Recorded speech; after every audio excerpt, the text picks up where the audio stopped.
হযরতে আকরাবা রাদিয়াল্লাহু তাআলা আনহু তিনিও যুদ্ধের ময়দানে চলে আসলেন। তবে আকরাবার একটা সন্তান ছিল, তার নাম হলো বশির। এই বশিরের বয়স তখন ছিল 7 থেকে 8 বছর বয়স। তার মা দুনিয়া থেকে আগেই বিদায় হয়ে গেছে। তার বড় কোনো ভাই নাই, বড় কোনো বোন নাই। আল্লাহর হাবিব যখন যুদ্ধের ময়দানে ডাক দিলেন, তো আকরাবা এই ছোট্ট সন্তান বশিরকে বাড়িতে রেখে, তাকে বলেও যান নাই, সরাসরি তাকে রেখেই যুদ্ধের ময়দানে চলে গেলেন। যুদ্ধের ময়দানে যাইয়া বীরত্বের সাথে যুদ্ধ করতে করতে করতে করতে এক পর্যায়ে কাফেরদের আঘাতে, তরবারির আঘাতে রক্তে রঞ্জিত হয়ে শাহাদাত বরণ করে আল্লাহর জান্নাতে চলে গেলেন। এই দিক দিয়ে ছোট্ট বশির, তার মা নাই, তার বড় কোনো ভাইও নাই, তার বড় কোনো বোনও নাই। একা একা সে খাইতেও পারে না, একা একা গোসল করতে পারে না, একা একা ঘুমাইতে পারে না। ছোট্ট মানুষ, একমাত্র আপনজন বলতে তার বাবাই ছিল। তার বাবাকেও সে খুঁজে পায় না। সকাল থেকে সন্ধ্যা পর্যন্ত বাচ্চাদের সঙ্গে খেলাধুলা করে বিকাল যখন হয়ে যায়, মসজিদে নববীর বারান্দায় এসে ঘুমায়, মসজিদে নববীর বারান্দায় এসে বসে যায় আর জিজ্ঞাসা করে, আমার বাবা কোথায়? ও লোকজন, আমার বাবা কোথায়? লোকদেরকে যখন জিজ্ঞাসা করে, লোকেরা বলে, তোমার বাবা নবীজির সঙ্গে যুদ্ধের ময়দানে চলে গেছে। তো বশির আর কোনো প্রশ্ন করে না। এবার মসজিদে নববীর বারান্দার ভিতরে ঘুমায়। কেউ খানা দিলে খায়, না দিলে না খায়। এইভাবে যখন 1 দিন 2 দিন 3 দিন হয়ে গেল, বাবা তো আর যুদ্ধের ময়দান থেকে ফিরে আসে না।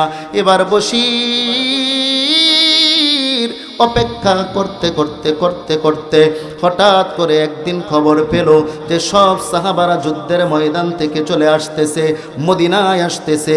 এই কথা শোনার সাথে সাথে বশির দৌড়াইয়া মদিনার মূল গেটের ভিতরে চলে গেলেন। বাবা কখন আসবে, বাবার বুকে কখন জড়ায়া ধরবে, বাবার বুকে কখন জড়ায়া ধরবে, এই চিন্তা করে করে বশির মদিনার মূল গেটের মধ্যে যাইয়া দাঁড়াইয়া গেলেন। সব সাহাবারা মদিনায় ঢুকে, কিন্তু বশির তার বাবাকে খুঁজে পায় না, তার বাবাকে সে দেখতে পায় না। সাহাবাদের ফাঁকা করে করে খুঁজে, কিন্তু তার বাবাকে খুঁজে পায় না। সব সাহাবাদেরকে জিজ্ঞাসা করে, আমার বাবাই কই, আমার বাবাই কই? সাহাবাদেরকে জিজ্ঞাসা করে, কিন্তু সাহাবারা কোনো জবাব দেয় না। সব সাহাবারা মসজিদে নববীর ভিতরে এসে প্রবেশ করলেন। মদিনায় এসে মসজিদে নববীর ভিতরে ঢুকে গেলেন। আল্লাহর হাবিবও মসজিদে নববীর ভিতরে ঢুকলেন। আল্লাহর হাবিব মেম্বারে বসলেন, সব সাহাবারা সামনে বসে গেলেন। এবার দূর থেকে হযরতে বশির তাকায়া দেখে আল্লাহর হাবিব মসজিদে নববীর মিম্বারে বসে সাহাবায়ে কেরামকে নসিহত করতেছেন। এবার হযরতে বশির সব সাহাবাদেরকে ফাঁকা করে করে করে করে করে করে আল্লাহর হাবিবের সামনে চলে গেলেন। আল্লাহর হাবিবের সামনে যায়া এবার নবীকে ডাক দিয়ে বলে, পয়গম্বর, আমি হলাম বশির, আমার বাবার নাম হলো আকরাবা। আমার বাবা আপনার সঙ্গে যুদ্ধের ময়দানে গেল।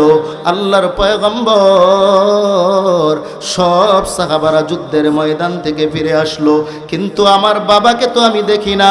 আমার বাবাই কই? আমার বাবাকে আপনি একটু দেখা দেন।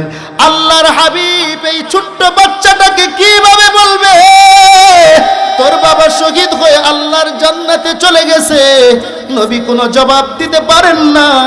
নবীর চেহারাটা লাল হয়ে গেছে লজ্জায়, নবীর চোখ থেকে পানি ঝরতেছে। নবীজি কোনো জবাব দেন না। নবীজি চেহারাটাকে ডান দিকে ঘুরায় ফেললেন। এবার ছোট্ট বশির ডান পাশে যায় দাঁড়ায়া আল্লাহর হাবিবকে ডাক দিয়ে বলে, পয়গম্বর,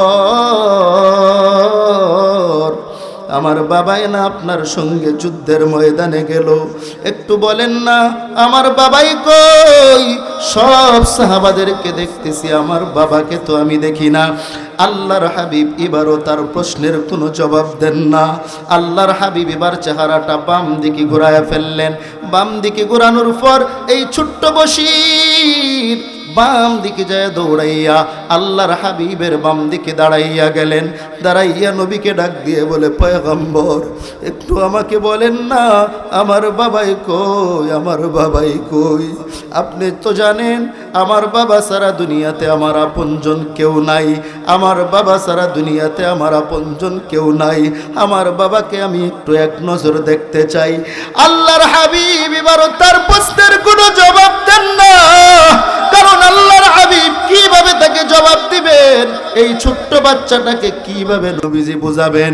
এবার আল্লাহর হাবিব চেহারাটা সোজা করে উপরের দিকে আসমানের দিকে মাথাটা উঠাইয়া আল্লাহকে ডাক দিয়ে বলে, আল্লাহ আমি এই ছোট্ট বশিরকে কিভাবে বুঝাবো যে তোর বাবা দুনিয়াতে নাই, তোর বাবা শহীদ হয়ে আল্লাহর জান্নাতে চলে গেছে। এই ছোট্ট বাচ্চাটাকে বোঝানোর মতো আমার কোনো ভাষা নাই। আল্লাহর হাবিব যখন আসমানের দিকে তাকাইয়া তাকাইয়া এইভাবে আল্লাহর নবী চোখের পানি ছাড়ে, ওই মুহূর্তে ওই ছোট্ট বশির আল্লাহর হাবিবের দুইটা পা মুবারক জড়ায়া ধরছে। আল্লাহর হাবিবের পা মুবারক জড়ায়া ধরে বলে, পয়গম্বর আমাকে একটু বলেন না, সব সাহাবাদেরকে দেখতেছি আমার বাবাই কই, আমার বাবাই কই, আমার বাবাকে একটু আমার কাছে এনে দেন না।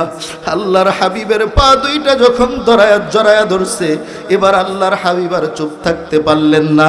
আল্লাহর হাবিব এবার বশিরকে আস্তে করে ডাক দিয়ে বলে, বশির আমি তোকে কেমনে বুঝাবো তোর বাবা শহীদ হয়ে আল্লাহর জান্নাতে চলে গেছে।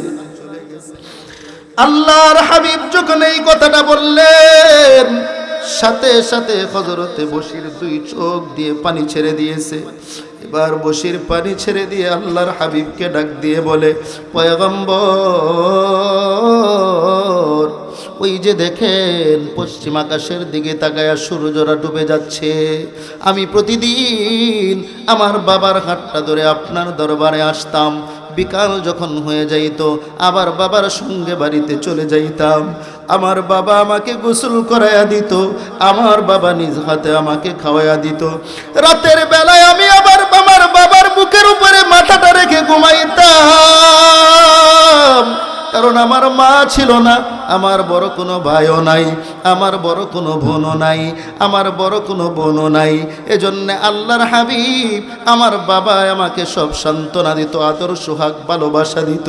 এখন আমার বাবা নাই, আমি কার কোলে মাথাটা রেখে ঘুমাবো? আমি কাকে আব্বু বলে ডাকবো? কে আমাকে খাওয়া দিবে?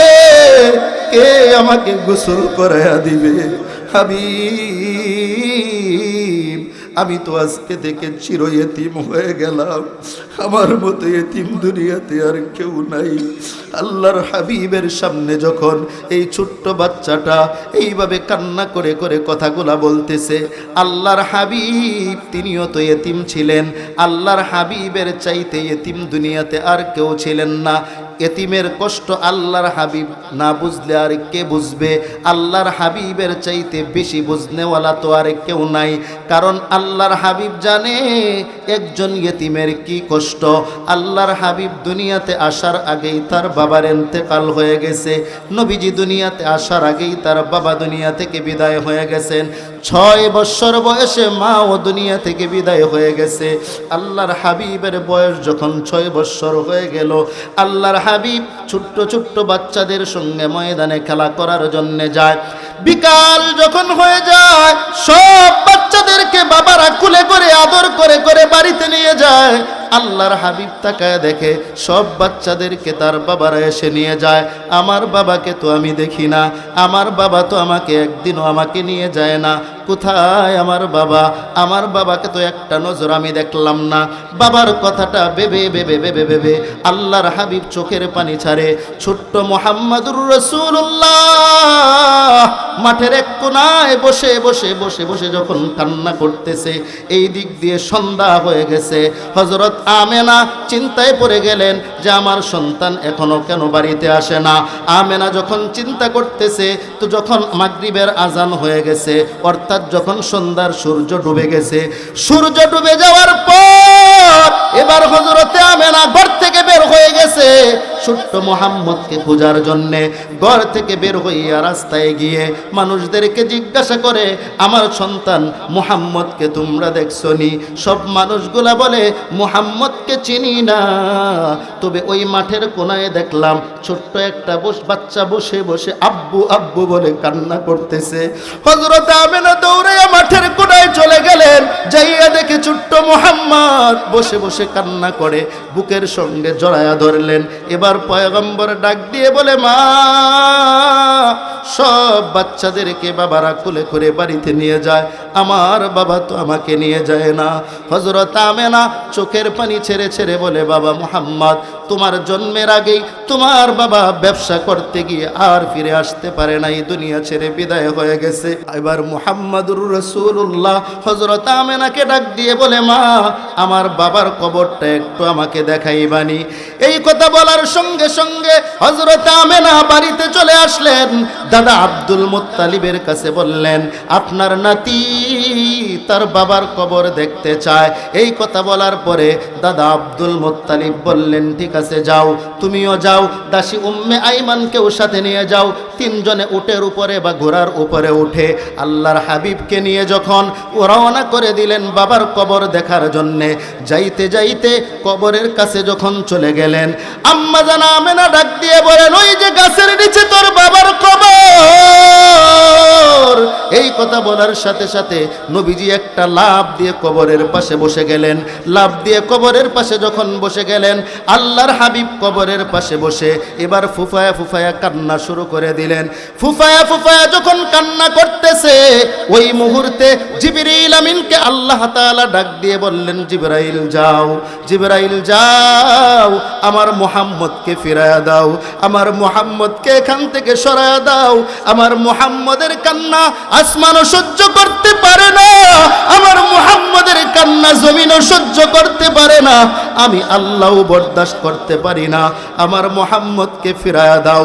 আল্লাহর হাবিবকে তার বাবার কবরের থেকে ফিরায়া দেওয়া হলো। এবার আবার মক্কার দিকে রওনা করে দিলেন। কিছু দূর আসার পরে হযরতে আমেনার পেটের ব্যথা শুরু হয়ে গেল। পেটের ব্যথায় হযরতে আমেনার স্থির থাকতে পারলেন না, গোড়া থেকে মাটিতে পড়ে গেলেন। মাটিতে পড়ে যাওয়ার পর এবার হযরত আমেনা দাসী উম্মে আইমানকে ডাক দিয়ে বলে, উম্মে আইমান, হয়তো আমার শেষ বিদায়ের ব্যথা শুরু হয়ে গেছে, আমার সন্তান মুহাম্মদকে একটু আমার কোলের উপরে দাও। আল্লাহর হাবিবকে বুকের উপরে লইয়া এবার আল্লাহর হাবিবকে ডাক দিয়ে বলে, মুহাম্মদ বাবা আমার শেষ সময় চলে এসেছে, মৃত্যু যন্ত্রণা আমার শুরু হয়ে গেছে, হয়তো আর কোনোদিন এই মায়ের চেহারাটা তুমি দেখবে না। ও বাবা, শেষ বিদায়ের সালাম। আল্লাহর হাবিবকে যখন মা আমেনা এই কথাগুলো বলতেছিলেন, আল্লাহর হাবিবে চোখের পানি ছেড়ে দিয়ে বলে, মা, আপনিও যদি দুনিয়া থেকে চলে যান, আমি কার কুলে মাথাটা রেখে ঘুমাবো? আল্লাহর হাবিব এই কথা বলতে বলতেই হযরত আমেনার ইন্তেকাল হয়ে গেল। 6 বছর বয়সে নবীজি মা হারা বাবা হারা এতিম হয়ে গেলেন। তো একজন এতিমের কষ্ট নবীর চাইতে দুনিয়াতে আর কেউ বেশি বুঝে না। বশির যখন বলল, আল্লাহর হাবিব, আজকে তো আমি চির এতিম হয়ে গেলাম, আমার বাবাও শহীদ হয়ে গেল। এবার আল্লাহর হাবিব ওই এতিম বশিরকে ডাক দিয়ে বলে, বশির রে, আমি তো তোর বাবাকে জান্নাত থেকে উঠায়া তোর কাছে এনে দিতে পারবো না, তবে এতটুকু বলি, বশির শোন, বশির শোন, আজকে থেকে আমার ঘরটা তোর ঘর, হযরতে আয়েশা হলো তোর মা, আর আমি মুহাম্মদ তোর বাবা হয়ে গেলাম। বল এবার বশির বল, আমি মুহাম্মদ যদি তোর বাবা হয়ে যাই, আমার ঘরটা যদি তোর ঘর হয়ে যায়, আর আম্মা হযরতে আয়েশা যদি তোর মা হয়ে যায়, তাহলে তোর কোনো আপত্তি আছে কিনা, তোর কোনো দুঃখ আছে কিনা? এবার বশির ডাক দিয়ে বলে, পয়গম্বর, আপনি যদি আমার বাবা হয়ে যান, আর আম্মা জান আয়েশা যদি আমার মা হয়ে যায়, আপনার ঘরটা যদি আমার ঘর হয়ে যায়, আমার কোনো পেরেশানি নাই, টেনশন নাই। আমার মা বাবা দুনিয়া থেকে চলে গেছে তো কি হয়েছে, আপনি তো আমার জন্য আছেন। সাহাবারা নবীর জন্য কেমন পাগল, মা বাবা চলে গেছে আর পরোয়া করে নাই, এদিক দিয়ে সন্তানকে রেখে গেছে, যুদ্ধের ময়দানে গিয়ে শহীদ হয়ে গেছে বাবা, সন্তানের পরোয়া করে নাই। সাহাবারা নবীজিকে এই পরিমাণ ভালোবেসেছে, এই ভালোবাসার কারণেই হাসরের ময়দানে জান্নাতে সাহাবারা নবীজির কাছাকাছি থাকবে।